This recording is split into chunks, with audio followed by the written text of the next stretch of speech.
Kitchen வேர்ல்டுக்கு உங்கள் அனைவரையும் அன்புடன் வரவேற்கிறேன். இன்னைக்கு நம்ம பாய் வீட்டு சிக்கன் பிரியாணி எப்படி செய்யலாம்னு பார்க்கலாம். அதுக்கு முதல்ல நம்ம சிக்கனை நல்லா கழுவி எடுத்து சின்ன சின்ன பீஸா வெட்டி வச்சுப்போம்.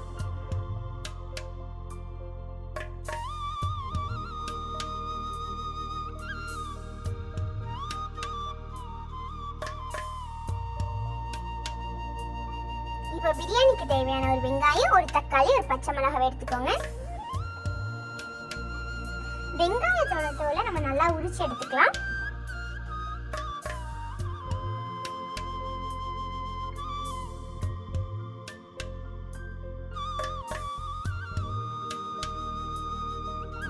வெங்காயத்தோட தோலை உரிச்சோட நம்ம எப்பவுமே பிரியாணிக்கு வெட்டுற மாதிரி நீள நீளமா வெட்டிக்கலாம்.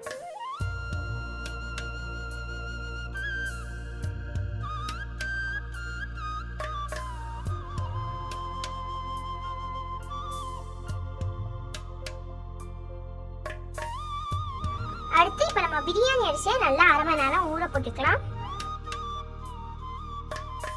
அரிசி போட்டதுக்கு அடுத்து நம்ம தண்ணி ஊற்றி அரை மணி நேரம் ஊற வச்சிடலாம்.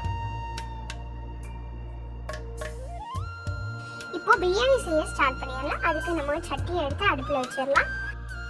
சட்டி நல்லா சூடாகணும்னு நம்ம எண்ணெய் ஊற்றிக்கலாம்.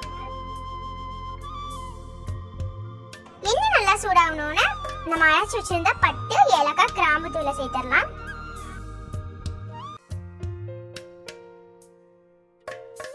அதுக்கப்புறமா நம்ம வெட்டி வச்சிருந்த பச்சை மிளகாவை சேர்த்துக்கலாம்.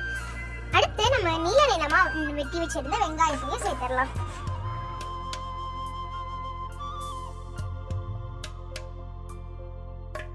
இப்போ நம்ம வெங்காயத்தை நல்லா வதக்கி எடுத்துக்கலாம். வெங்காயம் எந்த அளவுக்கு வதங்குதோ அந்த அளவுக்கு நமக்கு பிரியாணி டேஸ்டா கிடைக்கும். ஒரு பக்கம் வெங்காயம் நல்லா வதங்கிட்டு இருக்கட்டும். அந்த கேப்ல நம்ம ஒரு தக்காளி எடுத்து கட் பண்ணி எடுத்துடலாம். தக்காளியையும் வெங்காயத்தை மாதிரி நல்லா நீள நீளமா கட் பண்ணி எடுத்துடலாம்.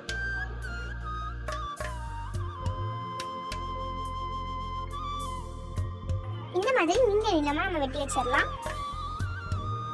வெங்காயம் நல்லா வதங்கினதுக்கு அடுத்து இஞ்சி பூண்டு பேஸ்ட்டை சேர்த்துடலாம்.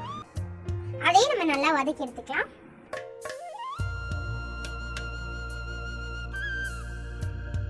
இப்போ நம்ம நீள நீளமா வெட்டி வச்சிருந்த தக்காளியையும் சேர்த்துடலாம்.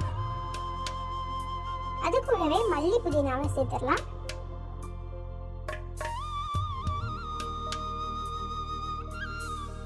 இப்போ நம்ம வத்தத்தூள் சேர்த்துடலாம். அடுத்து தேவையான அளவு உப்பு சேர்த்துடலாம்.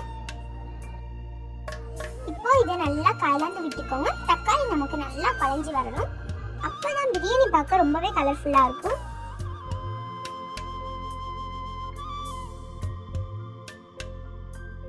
நல்லா இந்த அளவுக்கு வதங்கினதுக்கு அடுத்து நம்ம சின்ன சின்னதா கட் பண்ணி வச்சிருந்த சிக்கனையே சேர்த்துடலாம்.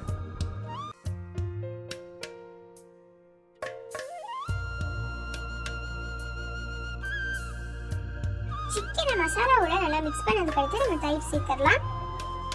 நான் ஒரு கப் தயிர் சேர்த்திருக்கேன். தயிரை நல்லா மிக்ஸ் பண்ணதுக்கு அடுத்து ஒரு 10 நிமிஷம் நம்ம அப்படியே விட்டுடலாம்.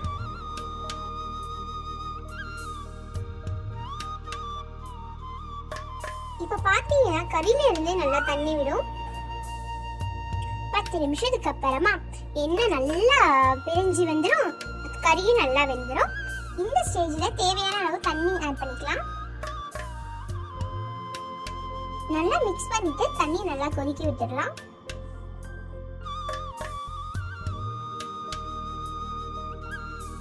தண்ணி நல்லா கொதிச்சதுக்கு அப்புறமா நம்ம ஊற வச்சிருந்த பிரியாணி ரைஸையே சேர்த்துடலாம்.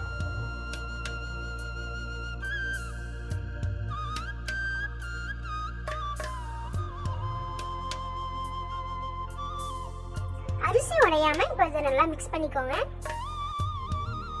அரிசி ஆட் பண்ணதுக்கு அப்புறமா நம்ம மெதுவாக தான் மிக்ஸ் பண்ணணும். இல்லைன்னா பிரியாணி அரிசி உடைஞ்சிச்சுன்னா நமக்கு பார்க்கவும் நல்லா இருக்காது, சாப்பிடவும் நல்லா இருக்காது. இப்போ மூடி போட்டு 80% வேக வச்சிடலாம். 80% வேகினதுக்கு அப்புறமா தண்ணி எதுவும் இருக்கான்னு செக் பண்ணிக்கோங்க. இப்ப தண்ணி எதுவுமே இல்ல, தம் போட்டா சரியா இருக்கும்.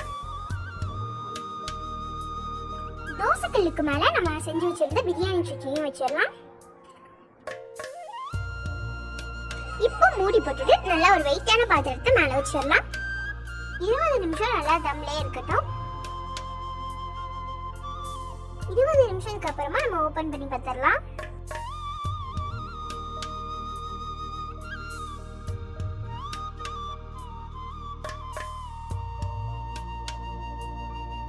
அடேங்கப்பா, தண்ணி எதுவுமே இல்லாம அரிசி நல்லா உதிரியா வெந்திருக்கு.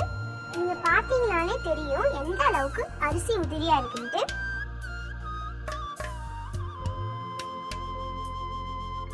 இப்ப கடைசியா ஒரு ஸ்பூன் நெய் ஆட் பண்ணிக்கோங்க.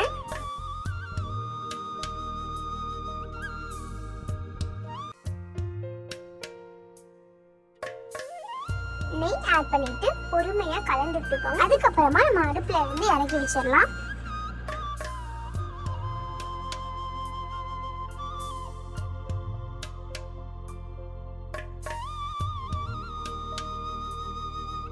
சுட சுட இந்த பிரியாணியை வாழை இலையில வச்சு அதுக்கு மேல அப்படி சிக்கன் 65 வச்சு சாப்பிடும்போது எவ்வளவு சூப்பரா இருக்கு என்ன குழந்தைங்களா?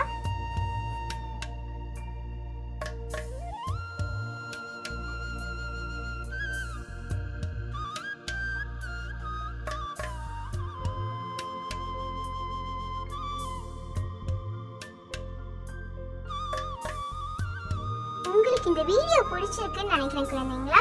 உங்களுக்கு இந்த வீடியோ பிடிச்சிருந்துச்சுன்னா கிட்ஸ் கிச்சன் வேர்ல்ட மறக்காம சப்ஸ்கிரைப் பண்ணிடுங்க. அப்படியே மறக்காம அவங்க ஃப்ரெண்ட்ஸ் அண்ட் ஃபேமிலிக்கும் இந்த வீடியோ ஷேர் பண்ணுங்க.